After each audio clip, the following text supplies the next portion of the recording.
One to one ஆன்மீக நேயர்களுக்கு அன்பு வணக்கம். நம்ம சேனலில் தொடர்ந்து ஜோதிட விழிப்புணர்வு நிகழ்ச்சிகளை பார்த்துட்டு வரோம். அந்த வகையில் நாம் இன்றைக்கி பார்க்க போகிறது தர்ம திரிகோணம். அது என்ன தர்ம திரிகோணம் அப்படின்னா, எதுலேயும் ஒரு அற சிந்தனை இருக்கணும் இல்லையா? நம்ம அறம் வெல்லும் வாய்மையே வெல்லும் அப்படின்னு சொல்லிகிட்டு இருக்கோம்ல. இது பார்த்திங்கன்னா உலகத்தில் பிறந்த விதவிதமான மனிதர்கள் ஒரு 100 குடும்பங்கள் வாழற இடத்தங்குள்ள ஒரு 90% குடும்பங்கள் சுயநலத்துக்காக வாழ்ந்தாலும், ஒரு 5% குடும்பங்கள் சுயநலத்தோடு கூர்ந்து பொதுநலத்தையும் சேர்த்து வாழ்ந்தாலும், ஒரு 5 பேர் 4 பேர் பார்த்திங்கன்னா தன்னுடைய சுகதுக்கங்களை மறந்து நம்மளை சுற்றி இருப்பவர்கள் நல்லா இருக்கணும், இந்த சமூகம் நல்லா இருக்கணும், இந்த நாடு நல்லா இருக்கணும், அவர்களுக்கான ஒரு வாழ்க்கை முறையை ஒரு நல்ல ஒழுங்குமுறையை உருவாக்கி கொடுக்கணும்னு சொல்லிட்டு போராடுறாங்கல்ல. இந்த சிந்தனைக்கு பேர் தான் தர்ம சிந்தனைகள். எதுவாக இருந்தால் போதும், எவ்வளோ பெரிய வாய்ப்பு கிடைச்சா போதும். அதாவது சொல்லுவாங்கள்ல, அதாவது வாழணும் வாழ விடணும் அப்படின்னு சொல்கிறாங்க. யார் எக்கேடு கட்டு போனாலும் பரவாயில்ல, நான் நல்லா இருந்தால் போதுங்கிற சிந்தனையெல்லாம் தவிர்த்துட்டு, நாம் மட்டும் இல்லை, நாம் நல்லா இருந்தாலும் பரவாயில்ல, நம்ம வாழலைன்னா கூட பரவாயில்ல, மற்றவர்கள் நல்லா வாழணும், அதுக்கு நாம் ஏதாவது ஒரு வகையிலையாவது பயனுள்ளவர்களாக இருக்கணும், ஏதாவது ஒன்று நம்ம வாழ்நாளில் செஞ்சுட்டு போகணும் அப்படிங்கிற சிந்தனை தான் தர்ம சிந்தனை அப்படின்னு சொல்கிறோம். இப்போ திருக்குறளை பார்க்குறோம், அதே போல் எவ்வளவோ நீதி நூல்கள்லாம் இருக்குது இல்லையா?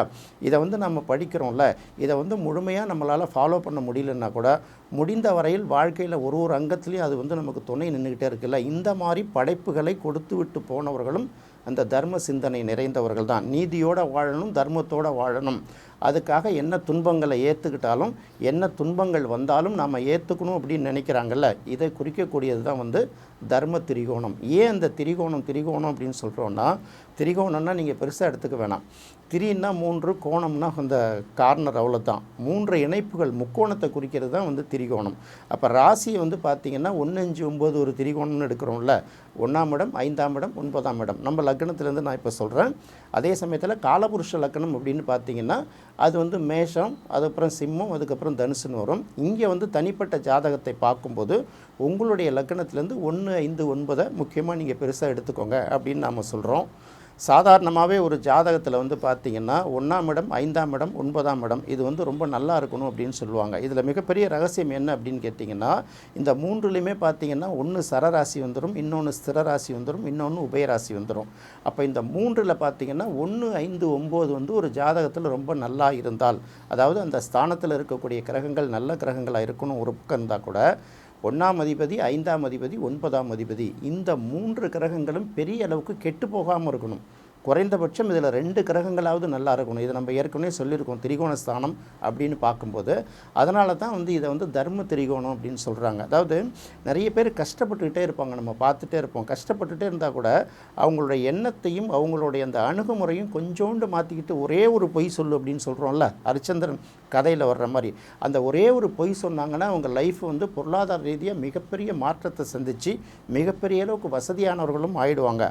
ஆனாலும் அது எனக்கு தேவையில்லை, நான் கஷ்டப்பட்டால் கூட இன்னொருத்தவங்க என்னால் பாதிக்கப்படக்கூடாது அப்படிங்கிற சிந்தனையோடு செயல்படுறவர்கள் இன்னும் இருக்காங்கல்ல.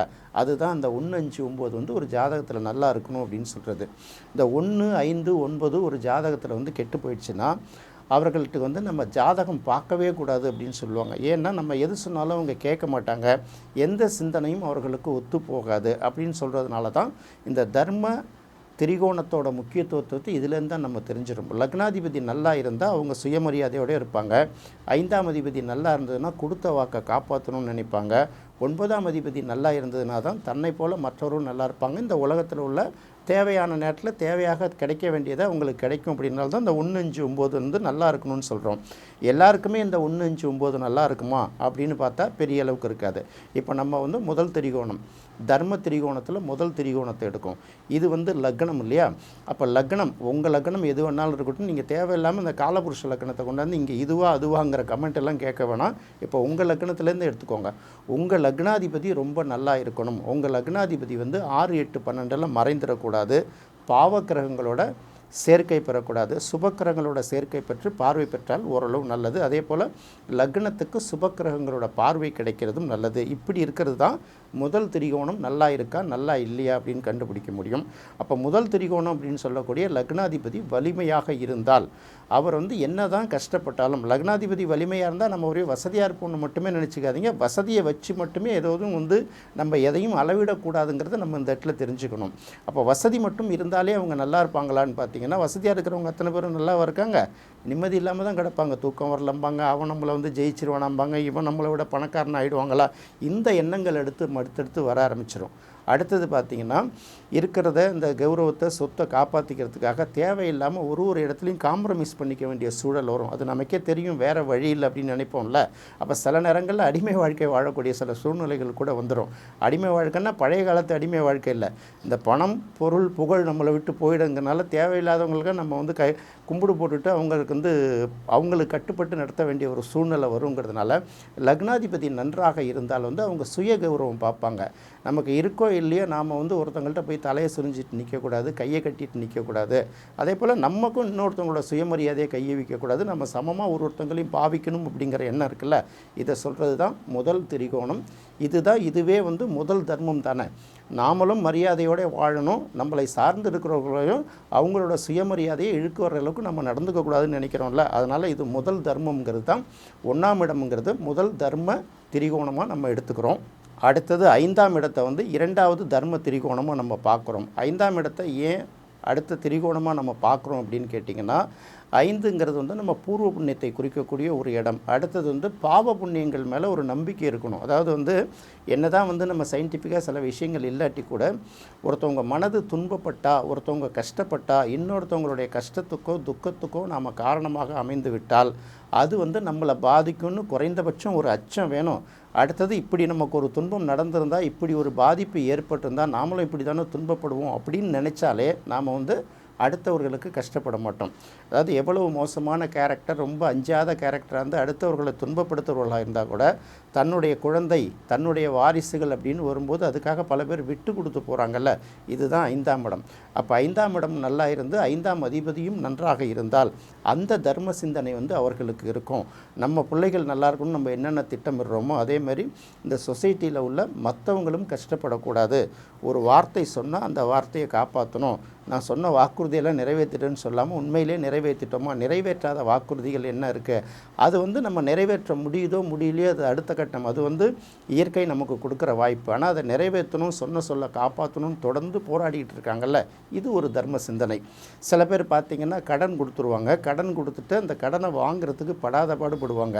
கடன் பட்டார் நெஞ்சம் போல் கலங்கி நின்றார் அப்படிங்கிற பாட்டு மாதிரி எடுத்துக்கணும். இந்த இடத்துல எப்படின்னா, ஒருத்தர் போய் கடன் வாங்கிட்டார் அப்படின்னு கேட்டிங்கன்னா, இந்த கடனை வந்து நான் அடுத்த மாதம் திருப்பி கொடுக்குறேன் அப்படின்னு வாங்கிட்டார்னா, ஒருவேளை இந்த சொன்ன அந்த குறிப்பிட்ட நேரத்தில் இந்த கடனை திருப்பி கொடுக்க முடியாத ஒரு சூழ்நிலை வந்ததுன்னா, அப்போ இவர் மனசு கடந்து ஒரு தவிக்குதில்ல, இயல்பாகவே ஒரு தவிப்பு இருக்குல்ல, இந்த தவிப்பு அவருக்கு இயல்பாகவே வந்தால் நம்ம சொல்ல காப்பாற்ற முடியலையே அப்படின்னு சொல்லிட்டு மனதுக்குள்ளே ஒரு போராட்டம் நடத்தினா, அவங்கள பார்க்கும்போது கூனி குறுக்கினா இவர்களுக்கு 5ஆம் இடம் நல்லா இருக்குது. ஏன்னா தர்ம சிந்தனையோட அடுத்த பக்கம் வந்து இதுதான். அப்போ ஒரு சொல்ல காப்பாற்றுறது ஒரு தர்மம், நல்ல விஷயங்களை மட்டுமே மனசில் நினைக்கிறது ஒரு தர்மம் இல்லையா. அப்போ 5ஆம் இடம் நல்லாமல் இருக்கணுங்கிறதுனால தான் இந்த 5ஆம் இடத்தை 2வது தர்ம திரிகோணமாக கொண்டு வந்தாங்க.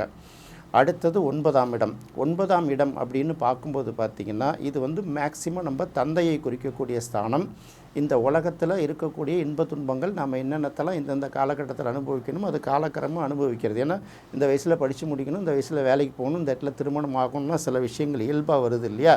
இதெல்லாம் குறிக்கக்கூடிய இடம் வந்து 9ஆம் இடம் தான். அடுத்தது இந்த 9ஆம் இடத்தை என்ன சொல்லுவாங்கன்னா, சாதாரணமே தர்மஸ்தானம்னு ஒரு வார்த்தை சொல்லுவாங்கள்ல, 9க்கு தர்மஸ்தானம் 10க்கு கர்மஸ்தானம்னு சொல்லுவாங்க. இதை வச்சுமே நீங்கள் அது ஒரு அடையாளம் கண்டிக்கலாம்.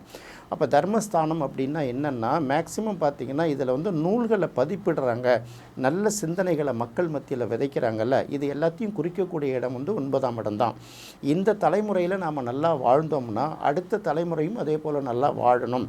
அவர்கள் வந்து இதெல்லாம் செஞ்சாங்கன்னா கஷ்டப்படுவாங்க, இதெல்லாம் செய்யாமல் தடுத்துக்கணும். அப்போ எதெல்லாம் செஞ்சால் அவங்க வளர்ச்சி செய்வாங்கன்னு இவங்களுடைய அனுபவத்தில் அந்த தர்ம சிந்தனைகளை தொகுக்கிறாங்கல்ல, தொகுக்கிறது மட்டும் இல்லை அதை நூலாகவும் வெளியிடுறாங்கல்ல. இதை குறிக்கக்கூடியது வந்து பார்த்திங்கன்னா அந்த 9ஆம் இடம் தான். அடுத்தது பார்த்திங்கன்னா இதுக்கு பேரே வந்து அறக்கட்டளைகள் அப்படின்னு சொல்லுவாங்க.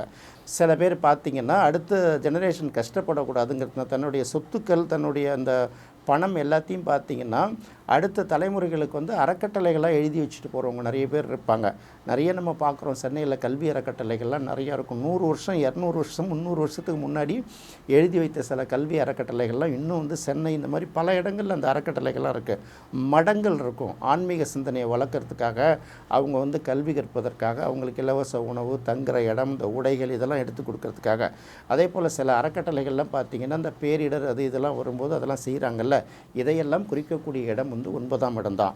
அப்போ 9ஆம் இடம் அப்படின்னு பார்க்கும்போது அறக்கட்டளைகளுக்கு தேவையான அந்த உதவிகளை செய்கிறது, தன்னுடைய சொத்து பத்துக்களை எழுதி வைக்கிறது, அதை தானமாக கொடுத்துட்டு போகிறது ஒரு பக்கம் இருந்தால் கூட, இன்னொரு பக்கம் அடுத்த தலைமுறைகளுக்கு ஒழுக்க விதிகளை தன்னுடைய அனுபவத்திலேருந்து சொல்கிறதும், பழங்காலத்தில் எழுதப்பட்ட நல்ல விஷயங்களை எடுத்து அடுத்த தலைமுறைகளுக்கு கொண்டு போகிறதும் தான் இந்த 9ஆம் இடத்தோட வேலை. ஆக தர்மம் அப்படின்னு பார்க்கும்போது 1ஆம் இடம், 5ஆம் இடம், 9ஆம் இடம் இதை சார்ந்து தான் அந்த சிந்தனை இருக்குங்கிறதுனால இதை வந்து தர்ம திரிகோணம் அப்படின்னு சொல்கிறோம். அடுத்தது பார்த்திங்கன்னா ஒரு ஜாதகத்தில் 1ஆம் இடம், 5ஆம் இடம், 9ஆம் இடத்துல 9 கிரகங்களில் அதிகபட்சமான கிரகங்கள் எங்கே இருக்குது அப்படின்னு பார்க்கும்போது அந்த அதிகபட்சமான கிரகங்கள் இந்த 1, 5, 9க்குள்ளே அவங்களுக்கு இருந்ததுன்னா அவர்கள்ட்ட வந்து தர்ம சிந்தனை மேலோங்கி இருக்கும் அப்படிங்கிற ஒரு விஷயத்தை நம்ம தெரிஞ்சுக்கலாம். அதை நோக்கி தான் அவங்களுடைய வாழ்க்கை பயணமும் இருக்கும், அவங்களோட சிந்தனை ஓட்டமும் இருக்குங்கிறது இந்த இடத்துல தெரிஞ்சுக்கலாம். ஸோ தர்ம திரிகோணம் அப்படின்னு பார்த்தீங்கன்னா, தர்ம திரிகோணம்ங்கிறது 1, 5 போது நம்ம ஏற்கனவே சொல்லுவோம் இல்லையா, லக்னம் 5ஆம் அதிபதி 9ஆம் அதிபதினு. இது நல்ல நிலையில் இருக்கும்போது அவர்களுடைய சிந்தனை வந்து தர்ம சிந்தனையாக இருக்கும். அது அவர்களுக்கும் பயன்படும், அவர்களை சார்ந்தவர்களுக்கும் பயன்படும், அதோடு மட்டும் இல்லை அடுத்த தலைமுறைக்கும் பயன்படும் வகையில் இருக்குங்கிறது தான் இதை வந்து தர்ம திரிகோணம் சொல்கிற ரகசியமாக நம்ம பார்த்துக்கலாம். என்ன நேயர்களே, இந்த நிகழ்ச்சி உங்களுக்கு ரொம்ப பிடிக்கும்னு நினைக்கிறேன்.